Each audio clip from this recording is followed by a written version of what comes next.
नमस्कार दोस्तों, मैं आपकी दोस्त आंचल और एक बार फिर हाजिर हूँ मैं आपके सामने। आज मैं आपको लेके आई हूँ देश नौकरनी माता मंदिर, जो सूरतगढ़ में हनुमानगढ़ जो हाईवे रोड है उसके ऊपर स्थित है। ये आप देख पा रहे होगे, देश नौकरनी माता मंदिर। ये हनुमानगढ़ रोड के ऊपर हाईवे पे स्थित है मंदिर। इसमें एक साइड पे भैरू जी का मंदिर,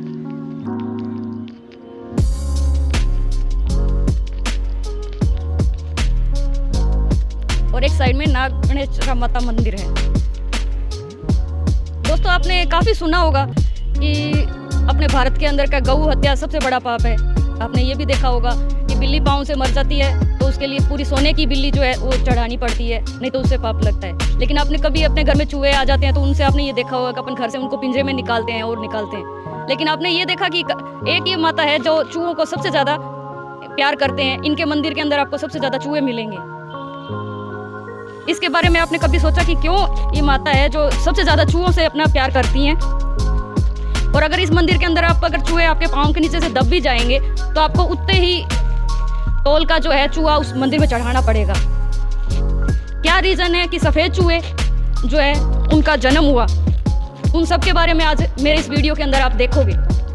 सफ़ेद काबा जिनको बोलते हैं, करनी माता जी के सबसे प्रिय है जो। आइए उनके बारे में भी अपन जानकारी लेते हैं और करनी माता जी के बारे में भी संपूर्ण जानकारी आज मैं आपको दिलाऊंगी। इस वीडियो को पूरा देखिएगा। हम आगे आपको सफ़ेद काबा भी दिखाएंगे, जिनको अपनी भाषा के अंदर सफ़ेद चूहे बोला जाता है, जिनके दर्शन करने बहुत शुभ माने जाते हैं। उनका जन्म कैसे हुआ, उनकी पूरी जो स्टोरी है वो अभी आपको आगे हम बताएंगे और उनके दर्शन भी कराएंगे। एक नहीं, काफ़ी सारे जो है सफ़ेद काबा हम आपको दर्शन भी कराएंगे। आइए आपको पहले करनी माता जी के दर्शन करवाते हैं। आइए।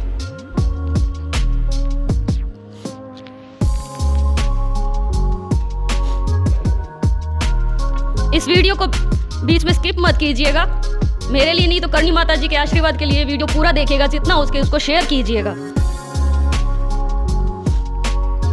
नमस्कार जी, ये है हमारे यहाँ के पुजारी जी। आपका नाम? भगवती प्रसाद गुजर। हमें माता के बारे में बताइए जानकारी। माता जी के बारे में जैसे यहाँ पे करनी में ये पुराना गांव, इसका छोटा गांव है सूरतगढ़ का, और यहाँ माता जी के चरण कमल पड़े हुए हैं। इस जगह पे पहले क्या था, यहाँ बस स्टैंड की होने का, पूरा बस स्टैंड बनाने के लोगों ने बहुत चाह की थी सूरतगढ़ का। लेकिन माता जी के चरण कमल पड़े होने के कारण यहाँ क्या, ये माता जी की मूर्ति की स्थापना हुई और यहाँ मंदिर बना। माता जी की इच्छा थी कि यहाँ पे मंदिर बने। तो लोग चाहे कितना भी चाहे कि यहाँ पे बस स्टैंड बने, लेकिन वो नहीं बना। माता जी ने अपना मंदिर यहाँ पे स्थापित करवाया। और आज भक्तों की अच्छी कतार है, लगती है। नवरात्रों में भी अच्छा होता है, और लॉकडाउन में भी कभी भी एक दिन मंदिर मंगल नहीं हुआ। डिप्टी कलेक्टर सब टिपते थे यहाँ से, लेकिन किसी ने आके हमको ये नहीं कहा पंडित जी आप मंदिर मंगल करो। ये माता जी की बड़ी मेहरबानी और कृपा। हाँ, खुला था। और माता के चमत्कार आप यहाँ पे काफ़ी बताते हैं। माता के चमत्कार बहुत हुए हैं और होते ही आ रहे हैं। लोगों की आस्था भी है, जो सच्चे मन से आता है उसकी मनोकामना भी पूर्ण होती है। जो अपनी सेवा में कुछ ना कुछ रहते जाते हैं। जैसे अभी हमारे यहाँ पे कुमार रमेश जी एयरफोर्स में, उनके बेटी की डिलीवरी होने वाली थी, तब उन्होंने मन्नत मांगी थी। वो मन्नत उनकी पूरी हुई, वो छत्र भी चढ़ा के गए। और वो क्या है, हर महीने अपने खोपरे है, परिवार आता है पूरा शाम को जोत में डेली, और खोपरे जैसे प्रसाद अपनी इच्छा के अनुसार। हमारे यहाँ राम कुमार जी सोनी है, वो भी आते रहते हैं अपनी माता की पूजा कराने के लिए। अध्यक्ष साहब जी है, ये भी जो नवरात्रा में है पूजा, ये हमारे भीम जी राठौर साहब, और ये लाल सिंह जी टिक्का है, ये सब आते रहते हैं। और जैसे जैसे जो कार्य होता है ना, अन्नकूट का प्रोग्राम हुआ या और कोई प्रोग्राम हुआ, सब होते हैं, करते रहते हैं। जैसे शिवरात्रि को प्रोग्राम करते हैं, ऐसे छोटे मोटे प्रोग्राम चलते रहते हैं। जी, हमने पहले यहाँ पे सुना था कि एक्सीडेंट काफ़ी होते थे, तो माता का मंदिर बनने के बाद में यहाँ पे काफ़ी, मतलब कभी अभी तक कोई की डेथ नहीं हुई है। उसके बारे में थोड़ा हमें बताएंगे। माता की जो क्या है कि यहाँ पे एक्सीडेंट तो बहुत होते हैं, लेकिन मेरी आंखों से देखने में सामने यहाँ पे हमारे गेट के सामने एक ट्राली पलटी थी, तो नरमे की, उसके ऊपर एक बंदा बैठा था और वो सीधा नीचे आ गया, दीवार के पास एकदम खड़ा हो गया, उसकी एकदम खरोच नहीं आई। दूसरा मैंने देखा चमत्कार, माता जी का जो नगर पालिका की कचरा पात्र है, वो अपने यहाँ पे ट्रांसफार्मर के अंदर गिरा और खंभा उसके ऊपर आगे टिक गया। ट्रांसफार्मर नहीं गिरा और नहीं उसकी मामूली चोट आई उसके, बाकी कुछ खरोच नहीं आई। ऐसे चमत्कार बहुत हुए हैं। और यहाँ पे जो एक दिन पिकअप पलटी थी और वो 2 पलटे खा के खड़ी होगी। उसमें 11 जने थे। एक नहीं मामूली चोट आई, एक आधे को, बाकी किसी को चोट नहीं आई। आप देख पा रहे होगे माता के खुद के चमत्कार आप सुन रहे हैं, माता के कितने चमत्कार है यहाँ पे। अब जब से ही मंदिर बना है उसके बाद में यहाँ पे कभी भी किसी की मृत्यु नहीं हुई। हालांकि थोड़ी बहुत चोट लग जाती है लेकिन माता उनको पूरा बचाते हैं। क्यों ये जगह जो उस साइड की जगह है ना, पल्ली साइड की, वो जगह घातक है। हाँ जी। और इधर इसी कारण क्या माता जी का जो है ना त्रिशूल का, उसका पूरा प्रभाव है, उसी कारण से यहाँ बचाव हो रहा है। आप बता रहे थे आपको भी आशीर्वाद मिला है माता जी का। मेरे को भी आशीर्वाद मिला है माता जी का। ये रहा त्रिशूल, ये देखिए इनके खुद के हाथ में माता ने आशीर्वाद दिया है इनको। त्रिशूल आप देख पा रहे होगे इनके हाथ के अंदर। और माता जी ने मेरे को चल के बुलाया था। मैं यहाँ आया था अपनी मर्जी से नहीं आया। अध्यक्ष साहब जी गए थे हमारे पंडित जी रामेश्वर अंकल जी के पास, 2-3 बार गए। मैंने 2 बार ना भी कर दी, फिर माता ने चल के खुद बुलाया। और आज माता की कृपा से सब कुछ बढ़िया है और परिवार भी अच्छा सुख शांति से, माता की कृपा से। हाँ। आपको कितना समय हो गया है यहाँ पे कार्यरत? 3 साल हो गए यहाँ पे। हाँ जी। आप कब से आ रहे हैं यहाँ पे? तो शुरू से जा रहा हूँ। माता के बारे में थोड़ा, आपका शुभ नाम? भीम सिंह जी राठौड़। मैं शुरू से आ रहा हूँ, तब से यहाँ निवृत्त की थी ना, तब से जो भी मनोकामना मांगी वो मेरी पूरी होती है। आप खुद देख रहे हैं सब यही चीज बोलते हैं कि माता के काफी चमत्कार है और यहाँ पे जो भी सच्चे मन से आएगा उसकी इच्छा जरूर पूरी होगी। जी आपका शुभ नाम? मैं लाल सिंह बीका। माता के बारे में थोड़ा। एक्चुअल में क्या है कि ये जो मंदिर का संचालन करती है वो राजपूत क्षत्रिय संस्था करती है और मैं उसका पूर्व अध्यक्ष रह चुका हूँ। अभी फिलहाल मल सिंह जी है अध्यक्ष। तो पहले जो पुजारी वगैरह थे तो थोड़ा सा संस्था उनको हैंडल करती थी, पर इतना नहीं। अभी ये पुजारी जी आए हैं, इसके बाद में मंदिर में आवाज बहुत बढ़ गई है और सजावट वगैरह रही है। पंडित जी बहुत अच्छा देखते हैं। और माता कौन थे उनके बारे में थोड़ा सा हमें जानकारी देंगे? ये एक्चुअल में जो देशनोक काकर्णी माता मंदिर है उन्हीं की मूर्ति है। और माता जी देशनोक जी, उनके बारे में तो इतना विमल सिंह जी बताएंगे आपको। और इनको क्या प्रसाद पसंद है और कब इनकी पूजा मेन की जाती है उसके बारे में। आपका पहले शुभ नाम? मेरा नाम मल सिंह भाटी और मेरे को अध्यक्ष बने 5 साल हो गए। और हाँ 5 साल हो गए मेरे अध्यक्ष बने हुए और मैं ये देखभाल करता हूँ। माता के बारे में, चमत्कारों वगैरह के बारे में। चमत्कार तो माता जी चमत्कार ही माता जी की है सारा कुछ का हम। और कोई भी एक्सीडेंट होता है तो किसी की चोट नहीं लगती है। और हाँ जी आपके? हाँ मेरे भी आगे पैरों पे सोचने आगे से और आगे से तो माता जी ने सबको निंदा नहीं किया। इनके पाँव पे खुद पे भी स्वेलिंग आई। जयपुर तक ये जाके आए थे लेकिन वहाँ से इनको आराम नहीं मिला और माता के प्रसाद से इनको उस चीज़ में आराम मिला। जी आपका शुभ नाम? मेरा नाम रतन सिंह बिक्का। जी आप? मैं भी शुरू से आ रहा हूँ मंदिर। मंदिर में जो भी माता मन्नत मांगता हूँ सब पूरी होती है। आप सबसे सुन पा रहे होगे कि इस मंदिर के अंदर जो भी मानता मांगते हैं वो सब जरूर पूर्ण होती है। सच्चे मन से आने की जरूरत है। जी माता का व्रत कब किया जाता है? माता का व्रत नवरात्रों में होते हैं। गुप्त नवरात्र भी माता ये लोग करते हैं। और माता के प्रसाद हम बनाते हैं, जैसे हलवा। और 11 को लगाते हैं सिगार का भोग और 14 को बनाते हैं माता जी की लापसी। क्यों 14 को माता जी की लापसी का भोग लगता है और उनको अति प्रिय है लापसी। हाँ गुड़ और अपने गेहूँ की उसकी। हाँ और नवरात्रों में 8 दिन तक हम सिगार का भोग लगाते हैं। जैसे आलू का हलवा हो गया, गाजर का हलवा हो गया या घिए का हलवा बना लिया, उसकी घिए की खीर बना दी, साबुदाने की खीर बना दी, ऐसे सिंगाड़े का हलवा बना दिया, राजगिरे का हलवा बना दिया। ऐसे 9 दिन तक जैसे अपन सेगार में जिस तरह खाते हैं माता को भी उसी तरह बिना अन्न की चीज़ दी जाती है। 9 दिन तक। 8-9वें दिन जब हमारा यहाँ होम होता है उस दिन माता जी को मुँह खुलाते हैं। वो जैसे सूजी का हलवा बनता है उस दिन और चने की सब्जी बनती है और पूड़ियाँ बनती है। ये माता जी का प्रसाद बनता है। भंडारा लगता होगा उस दिन यहाँ पे। जी आप देख पा रहे होगे माता की मूर्ति आपको दिखा रहे हैं एकदम नज़दीक से हम लोग। काफ़ी चमत्कारी मंदिर है ये, जिसका पूरा एड्रेस, मंदिर का एड्रेस, मंदिर का है 22 पास रोड, बसंत बिहार कॉलोनी के पास और राधा स्वामी सत्संग के थोड़ा सा आगे, सूरतगढ़। जी शुक्रिया हमें ये जानकारी देने के लिए।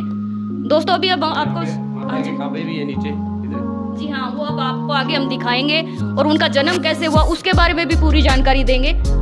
चलिए आपको सफेद काबा भी दिखाते हैं, आइए। अब देखिए दर्शकों, हम आपको दिखाते हैं काबा के दर्शन। ये आप देख रहे होगे, ये अलग रूम बनाया गया है उनके लिए। ये मंदिर की लेफ्ट साइड के अंदर रूम बनाया गया है। ये सफेद चूहे लोगों को देखने के लिए नहीं मिलते, इनके दर्शन काफी शुभ माने जाते हैं। करनी माता जी के दर्शन करने के साथ में सफेद चूहे मिलना बहुत मुश्किल से हुआ है। ये देखिए, हम आपको कितने सारे चूहे दिखा रहे हैं, ये आप देख पा रहे होगे। एक चूहे का दर्शन भी काफी शुभ माना जाता है। ये देखिए कितने काबा है यहाँ पे, सारे सफेद हैं। सब एक साइड पे इनके खाने पीने का सामान रखा गया है। आइए, सफेद काबा किस तरह इनका जन्म हुआ उसके बारे में हम आपको जानकारी दिलाते हैं। जी, इनके बारे में जन्म कैसे हुआ है? ये इनका जन्म जी करनी माता के जो बहन का लड़का था जी। लाखन, वो अपने कुलाय तालाब में डूबने से उसकी मृत्यु हो गई थी। तो उसको वापस लाने के लिए धर्मराज के दरबार करनी माता जी पहुँचे। तो करनी माता जी कहते हैं कि मेरे दरबार में आए हुए उनको मैं वापस नहीं देता। तो कहे ये तो मैं तो लेके जाऊंगी इसको। क्या लेके जाओगी तो फिर आज के बाद चारण जाति हमारे दरबार में नहीं आएगी। क्या कोई बात नहीं, तो मैं मेरे मंदिर में इनको काबे बना के रखूँगी और काबे की जिस काबे की मूर्ति होगी वापस वो चारण जाति में उपबंध होगा। चारण जाति के वंशज है जो सारे की इसमें चूहे के रूप में यहाँ पे करनी माता के मंदिर के अंदर आते हैं। दोनों वाइट और ब्राउन दोनों ही होते हैं, लेकिन यहाँ पे सारे ब्राउन वाइट चूहे आपको मिलेंगे देखने में। यहाँ कम से कम 1000 चूहे हैं। यही रीजन है कि करनी माता को सबसे ज्यादा प्रिय चूहे हैं, और करनी माता का प्रसाद सबसे पहले भक्तों को देने से पहले चूहों को खिलाया जाता है। जी, बात सच है? हाँ सच है ये। सबसे पहले इनको हाँ खिलाया हाँ। जाता है। ये मीठा नहीं देते हम इनको, बिल्कुल मीठा नहीं खाते। मीठा आप रख दोगे यहाँ पे पड़ा रहेगा, नहीं खाएंगे। इनको जैसे गोभी है, टमाटर है, बैंगन है, घिया है, ये फूल खाते हैं। बाजरी हुई, ये मुरमुरा हुआ जैसे, और ये ओएस हुए, ये खाते हैं। हाँ बस, हाँ खुश हो खाते हैं चीज़ें। कितने है ये काबा यहाँ पे, कितनी संख्या के? कम से कम 1000 चूहे। हाँ, ये ऊपर जो बने हुए हैं ऐसे ही नीचे 13 घर नीचे बने हुए हैं। इस पाइप से निकलेंगे और उस पाइप से निकल बाहर आ जाएंगे। इसमें बढ़ेंगे, उधर से बाहर निकलेंगे। बीच बीच में छोटी छोटी जगह छोड़ी हुई थी। इनकी खुद की सुविधा के हिसाब से ये जैसे चाहें वैसे अपना बिल बना के इसके अंदर रह सकते हैं, पूरी व्यवस्था की गई है। बाकी ये नीचे इसमें तुम मिट्टी में ये करनी माता के जो वंशज है इसके अंदर जन्म लेते हैं। ये यमराज के पास नहीं जाते, ये इनको वरदान है कि करनी माता के मंदिर के अंदर ही रहते हैं, चूहे के रूप के अंदर। और जब ये इनकी उम्र पूरी हो जाती है तो वापस जो है चारण जाति के अंदर ही वापस इनका जन्म होता है। ये करनी माता का इनको आशीर्वाद मिला हुआ है, चारण जाति जो है उनको।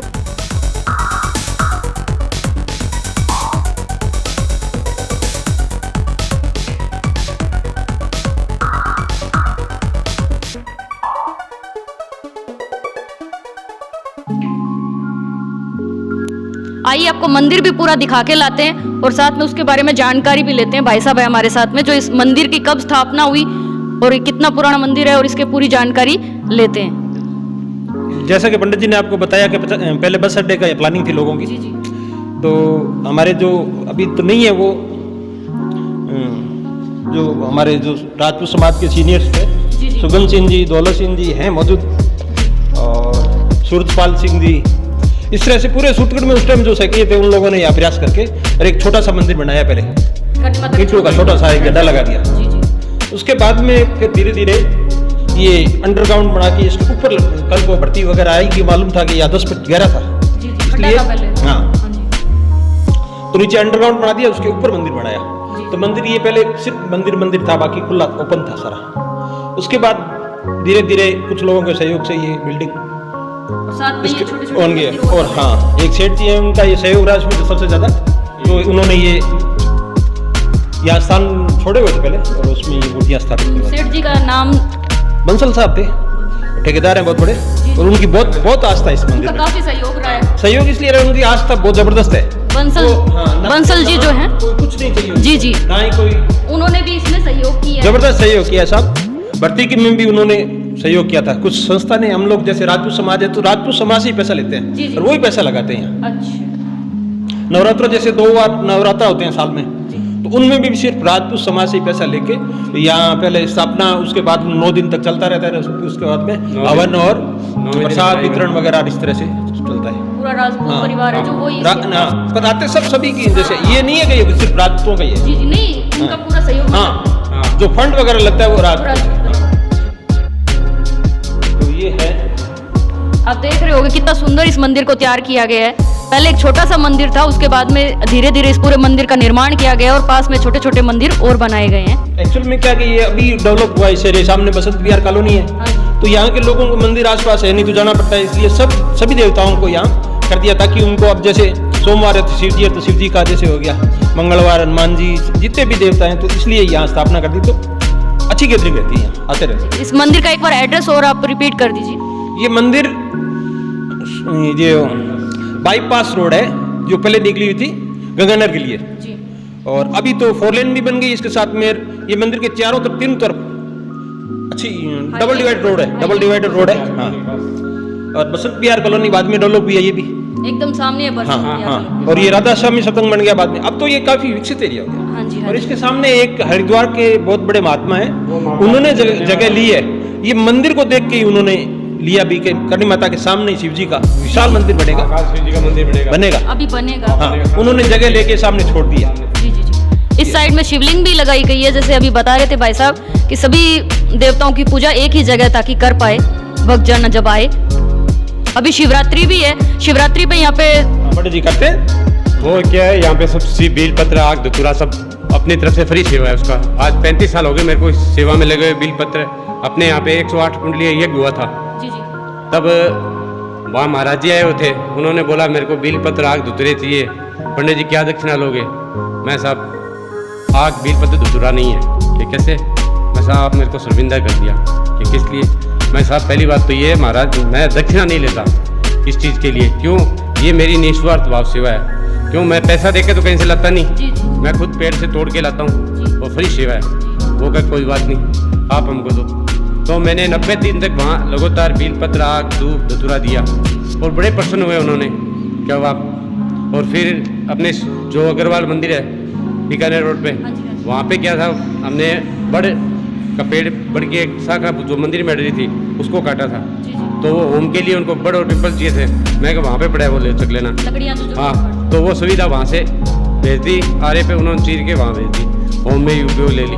उसी तरह कोई भी धार्मिक कार्य होता है उसके लिए अपने तन मन से सेवा करते हैं, अपनी तरफ से फ्री हर चीज की आप सेवा देने की कोशिश करते हैं। बहुत ही अच्छा प्रयास है ये। लोग कई वैसे बनिया समाज में जैसे आते हैं, कई बार कहते हैं पंडित आग धतूरा बेल पत्र चाहिए, मैं कोई बात दे देंगे कि क्या लोगे, मैं कुछ नहीं लेंगे, ये अपनी फ्री सेवा है। उसके लिए आज यहाँ पे भी है ना, भगत आते हैं, उनको बेल पत्र आग ये सब फ्री मिलता है। आप इसमें धर्मशाला भी बता रहे थे कि लोगों की जब इच्छा पूरी होती है तो उसके बारे में भी। हाँ, ये धर्म चल रहा है और आगे इसका और विस्तार होगा। अभी 6 कमरे बने और उसमें भी राजपूत समाज से सहयोग लिया जाता है। और बाकी ये पंडित जी मंदिर के साथ साथ आसपास का एरिया है, पार्क वगैरह इस एरिया में नहीं है कहीं भी, तो लोग सुबह घूमने आते हैं, तो यहाँ 2 पार्कों पूर्व जैसे लोगों को अच्छा महसूस हो रहा है। क्या है, हरियाली देख के जैसे तो एक पार्क ये बना दिया तो एक पीछे आगे इनकी देखभाल पंडित जी करते हैं। पूरा आप बाहर देख पा रहे होगे, फूल पौधे वगैरह, फूल वगैरह लगाना, ये सारा पंडित जी करते हैं, देखते हैं। तो इन पंडित जी के आने के बाद मंदिर में काफी कायाकल्प हुआ है। 3 साल इनको लगभग यहाँ पे सेवा देते हो गया और बाहर काफी पेड़ पौधे भी इन्होंने लगाए हैं और एक साइड में धर्मशाला देखभाल भी करते हैं जी, पूरी उसकी देखभाल भी हो रही है। काफी सुंदर भी लग रहा है बाहर से पूरा उसको किया हुआ, पेड़ पौधे काफी। गरीब परिवार के बच्चे भी यहाँ रहते हैं, 30-40 बच्चे हैं यहाँ, वो ये पढ़ाई में उनसे कोई ज़्यादा पैसे नहीं लेते, 500 रुपये लेते हैं महीने के, वो उनके लाइट पानी में लगा देते हैं। जो गरीब जो है, जो समाज के बच्चे रहते हैं, राजपूत समाज के बच्चे हैं, बाड़मेर और वहाँ जैसलमेर तक के बच्चे यहाँ ज्यादा आते हैं, आसपास के नहीं है। जिनके पास में पैसे वगैरह की इतनी सुविधा नहीं है, तो आप उनको फ्री लगभग सेवा रहने का। ये सामने 2 रूम है, इसके नीचे 9 लड़के रहते हैं। नीचे बताए ना आपको, अंडरग्राउंड बना हुआ है, उसमें कमरे मंदिर के नीचे भी 6 कमरे अंदर बने हुए हैं, उसमें भी उन कमरों में बच्चे रहते हैं। ये सारी सेवा भी जो है राजपूत परिवार के जो लोग बच्चे हैं, जो कि गरीब परिवार से जो हैं, उनके लिए यहाँ पे कमरे भी बनाए गए हैं और वो उसके अंदर रह सकते हैं, पढ़ाई कर सकते हैं। स्टडी वाले जो बच्चे हैं उनके लिए। हाँ, उन्हीं के लिए। आपको ये वीडियो कैसा लगा मुझे जरूर बताइएगा, लाइक शेयर भी कीजिएगा, सब्सक्राइब भी कीजिएगा और साइड में बेल आइकन है उसे जरूर दबाइएगा। जय माता की।